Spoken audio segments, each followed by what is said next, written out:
Baik,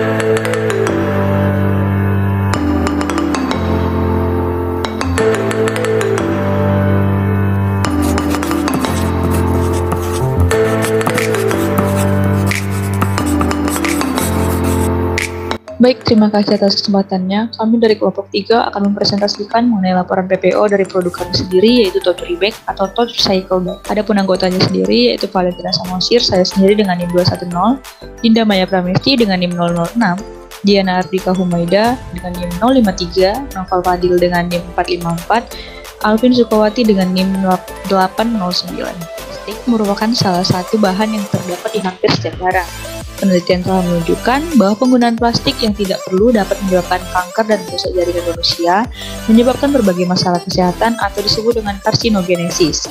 Selain itu, plastik umumnya sulit terurai atau dekompos oleh mikroorganisme.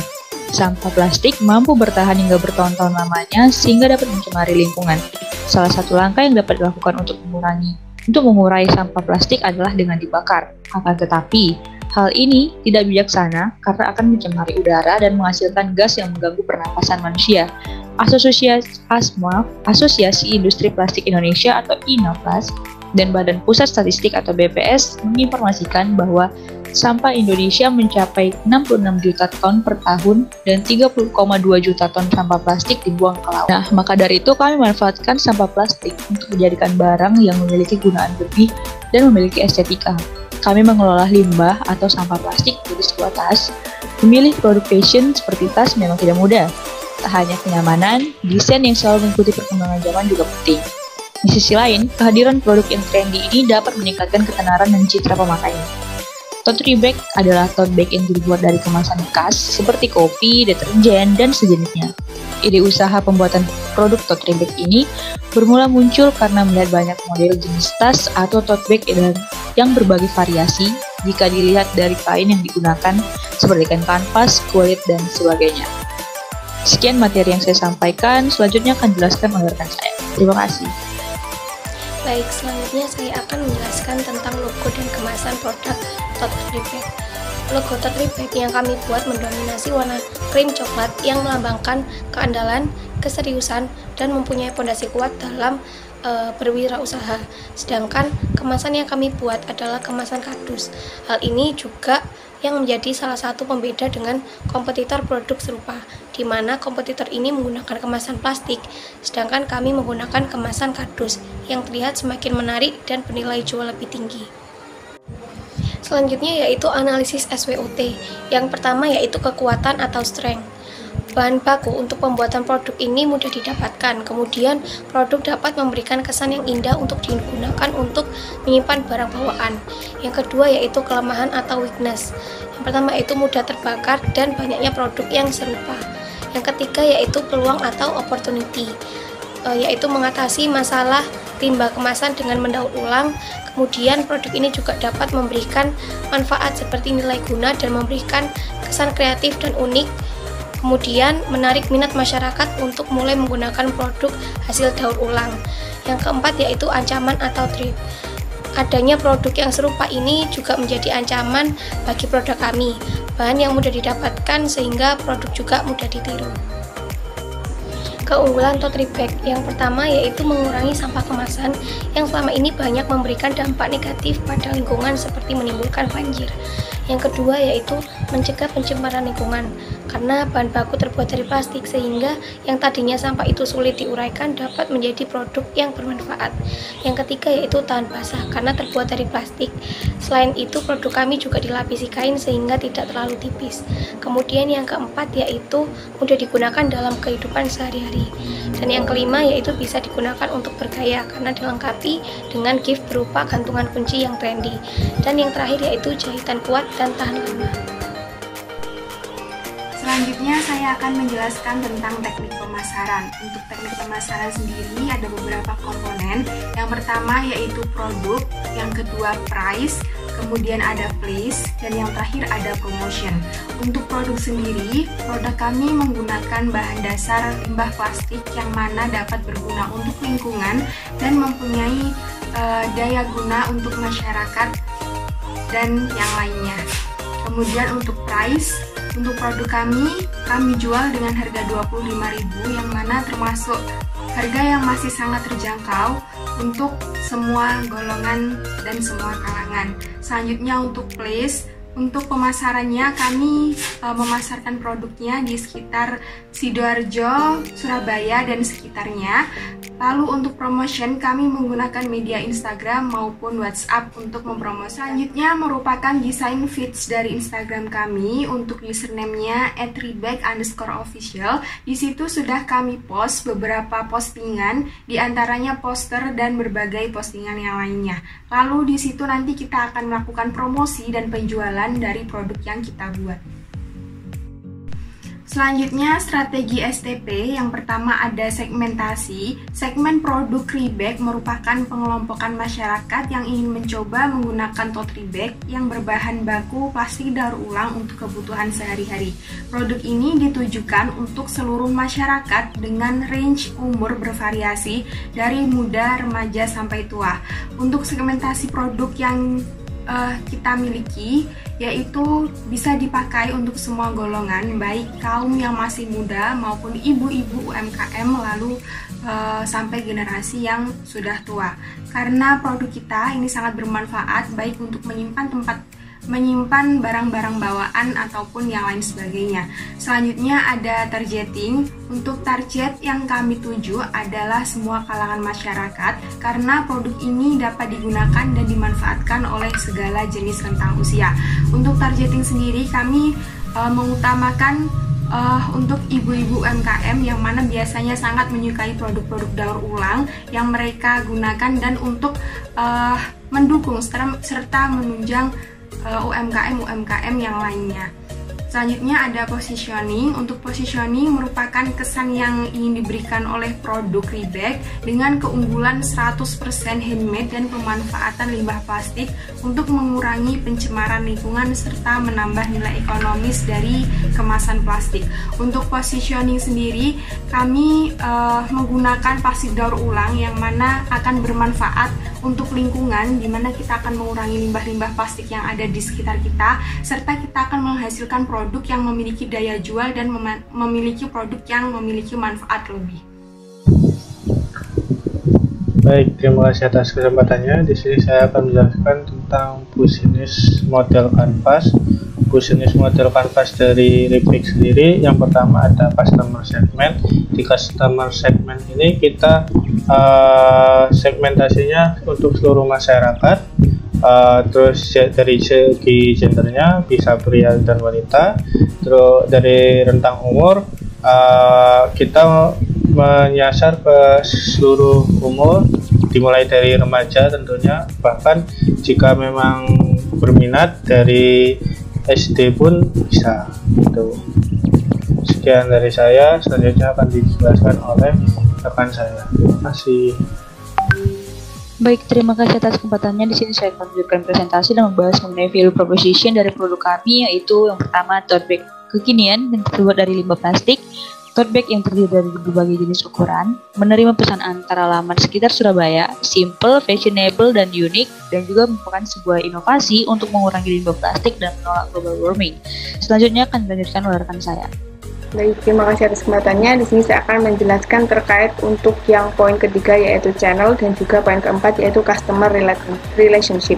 Nah, untuk channel sendiri pada produk kami menggunakan brosur untuk media periklanannya, di mana kami sudah mengupload pada Instagram kami, dan juga untuk media yang lainnya yaitu menggunakan media online yaitu Instagram dan juga WhatsApp, di mana nanti dari kami akan melakukan promosi seperti melalui snap Instagram ataupun juga snap dari WA dan juga penyebaran ke teman-teman terdekat kami. Lalu untuk customer relationship kami menggunakan penjualan langsung baik online maupun offline. Lalu yang kedua adalah pemberian gift kepada konsumen, di mana sudah dijelaskan oleh rekan saya di sebelumnya bahwa di setiap pembelian akan mendapatkan gift yaitu berupa gantungan kunci sebagai rewards kami kepada pelanggan yang sudah membeli produk dari kami. Seperti itu. Selanjutnya yaitu pada BMC untuk poin struktur biaya, yaitu dari produk kami ada biaya pembelian bahan baku, biaya produksi, dan biaya kemasan, dan biaya pemasaran. Baik, selanjutnya saya akan jelaskan mengenai key resource dari produk kami sendiri. Yang pertama tentunya limbah plastik, peralatan pembuatan pola, dan peralatan untuk proses penjahitan tote bag-nya. Terima kasih. Selanjutnya saya akan menjelaskan tentang key activities atau aktivitas utama. Yang pertama ada pembelian plastik bekas yang sudah digabung. Untuk pembelian plastik bekas ini kita dapat beli melalui e-commerce yang mana dapat memudahkan kita untuk membuat produk sehingga kita tidak kesulitan untuk menggabungkan plastik-plastik bekas yang ada. Selanjutnya ada pembelian bahan pendukung yaitu tali dan kain furing. Kita membeli bahan pendukung untuk tali dan kain furing di toko kain terdekat. Selanjutnya ada proses jahit, lalu pembelian gift dan box yang mana dapat dimanfaatkan untuk packaging serta hadiah dari transaksi produk kita. Yang terakhir ada proses pengemasan. Selanjutnya saya akan menjelaskan tentang BMC atau Business Model Canvas. Di sini saya akan menjelaskan tentang key partner atau mitra utama. Yang pertama ada pameran atau bazar, di mana di pameran atau bazar kita dapat mengenalkan produk-produk kita kepada masyarakat yang lebih luas. Selanjutnya ada kelompok UMKM, di mana kelompok UMKM ini biasanya akan lebih menyukai produk-produk handmade, apalagi produk kita berasal dari limbah plastik. Yang ketiga ada penjahit. Penjahit merupakan mitra utama karena dengan penjahit ini kita bisa menghasilkan produk yang layak pakai. Selanjutnya ada penjual plastik bekas, di mana kita dapat mendapatkan bahan utama dari pembuatan produk kita. Yang terakhir ada penjual gift dan box. Gift kita manfaatkan sebagai hadiah dari transaksi jual yang kita lakukan, dan box merupakan packaging dari produk kita. Kemudian ada poin arus pendapatan, yaitu pendapatan yang kami terima yaitu dari penjualan tote bag saja. Terima kasih atas kesempatannya. Saya Noval Fadil dengan NIM 2015-10/54. Di sini saya akan mempresentasikan dokumentasi kegiatan.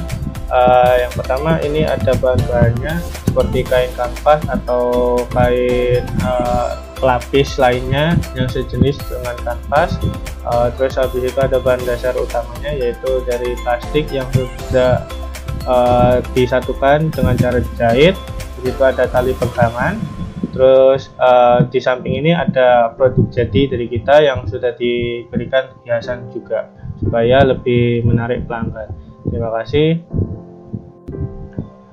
Terima kasih atas kesempatannya. Di sini saya akan melanjutkan presentasi saya, yaitu analisis keuangan. Di analisis keuangan ini ada modal kerja. Modal kerjanya sendiri terdiri dari urunan kita, yaitu sebesar 200.000 per orang dengan total 1 juta. Lalu selanjutnya ada biaya produksi. Di biaya produksi sendiri ada biaya tetap atau fixed cost dengan beberapa item, yaitu pembelian bahan baku sebesar 10.000, terus biaya jasa menjahit sebesar 5.000, dan biaya lain-lainnya tidak ada. Jadi total biaya tetap sendiri ada 15.000. Lalu ada biaya variabel yaitu variable cost dengan item kemasan produk sebesar 2.000. Terus habis itu ada plastik sebesar 500, mohon maaf. Dan ada logo yaitu seperti berupa stiker sebesar 500, dan gift berupa gantungan kunci sebesar 2.000, dengan total biaya variabel 5.000 dan total biaya produksi sendiri ada 20.000, dan saldo kas ada 5.000. Lalu harga pokok produksinya sendiri, jumlah unit produksi per bulan yaitu sekitar 50 unit. Harga pokok produksi per unitnya sebesar 20.000 dan harga jual per unitnya sebesar 25.000. Jadi kita mengambil keuntungan per unitnya itu 5.000. Sekian dari saya selanjutnya akan dilanjutkan oleh rekan saya. Terima kasih. Baik, terima kasih atas kesempatannya. Selanjutnya di sini saya akan menjelaskan terkait dengan perhitungan BEP. Nah, yang pertama yaitu menghitung BEP unit terlebih dahulu. Untuk mencari BEP unit ini adalah fixed cost dibagi dengan harga jual per unit dikurangi variable cost per unit. Nah, fixed cost-nya dapat dicari dengan 15.000 dikalikan dengan 50 unit, lalu harga jual per unitnya 25.000, kemudian variable cost-nya 5.000, sehingga BEP per unit ditemukan sebesar 37 unit. Lalu untuk BEP rupiah ini dapat dicari dengan total fixed cost dibagi kontribusi margin dikurangi harga jual per unit. Untuk total fixed cost senilai 750.000, kemudian kontribusi margin dapat dicari dengan harga jual per unit dikurangi variable cost per unit, lalu harga jual per unitnya adalah 25.000. Untuk yang kontribusi margin ini 25.000 dikurangi 5.000, sehingga 750.000 dibagi 0,8, maka BEP rupiahnya adalah 937.500. Baik, selanjutnya saya akan menjelaskan terkait dengan cash flow atau rencana aliran kas untuk 6 bulan pada penjualan kami. Yang pertama, ini untuk bulan pertama saldo awalnya adalah 1 juta. Kemudian untuk pengeluarannya ini ada untuk bahan baku, kemudian ada biaya sewa, lalu transport, kemudian yang lainnya ini untuk biaya gift atau yang gantungan kunci tadi, sehingga untuk total saldo akhirnya itu adalah 790.000 diperoleh dari saldo awal dikurangi dengan pengeluaran. Lalu yang bulan kedua ini saldo awal 790 diperoleh dari saldo akhir bulan pertama, kemudian pemasukan penjualan 250.000 yang sesuai dengan target penjualan per bulan, lalu dikurangi pengeluaran. Untuk pengeluaran ini tetap sama dari bulan ke-1 sampai bulan ke-6. Jadi untuk perhitungannya sama sampai dengan bulan kelima. Lalu yang bulan ke-6 ini untuk pengeluarannya ini memang sudah kosong karena di bulan ke-6 ini tinggal menjual, dan untuk perhitungannya sudah ada di bulan sebelumnya, sehingga untuk saldo akhir bulan ke-6 adalah 1.200.000.